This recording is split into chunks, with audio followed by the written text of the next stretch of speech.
कोई आपको इमरजेंसी हो तो आप बाहर जा सकते हैं, इसमें कोई रोक नहीं है। लेकिन बिना काम के बाहर जाओगे तो ये ठीक बात नहीं है। समय की बर्बादी मतलब जीवन की बर्बादी। ये जो आपके जीवन से एक एक क्षण निकल के चला जाएगा फिर वापस नहीं आएगा। जनों का आभार प्रकट करें और उनसे प्रेम से सीखने और समझने का प्रयास करें। क्लास में वो वाला करोगे नहीं टीचर पढ़ा पाएंगे, नहीं आप पढ़ पाएंगे। और अतीत को लिखोगे। तुम्हारा तकदीर तुम्हारे हाथ में है। तुम्हारा तकदीर कहाँ है? तुम्हारे हाथ में है। समझ गए? भगवान ने कलम दे दिया है, तुम अपने हाथ से लिखो। जो लिखना चाहते हो, जो लिखोगे वही बनोगे, जो लिखोगे वही बनोगे। अब तुम पढ़ नहीं रहे हो अच्छे से तो कहां से आगे बढ़ोगे? शांति से, शांति पूर्वक पूरा पूरा फुल वीडियो बनाओ। सेटर बंद रखना है। क्या करना है? सेटर समझते हो ना? मुंह को बंद रखना है। अब मुंह को बंद रखने के बाद ही आपका दिमाग खुले। समझ गए ना?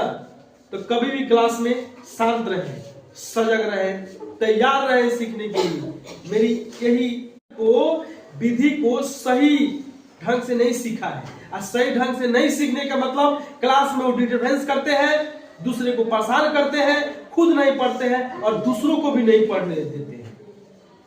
जितना शांत रहेंगे क्लास में, आप जितना शांत रहेंगे आपका दिमाग उतना ही शांत रहेगा।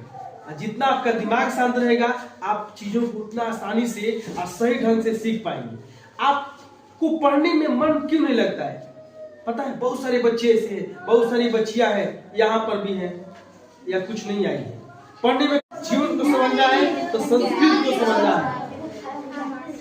आप लोग भी ये संकल्प लीजिए कि संस्कृत भाषा को बहुत ही साधारण और सरल शब्दों में सीखना है, समझना है।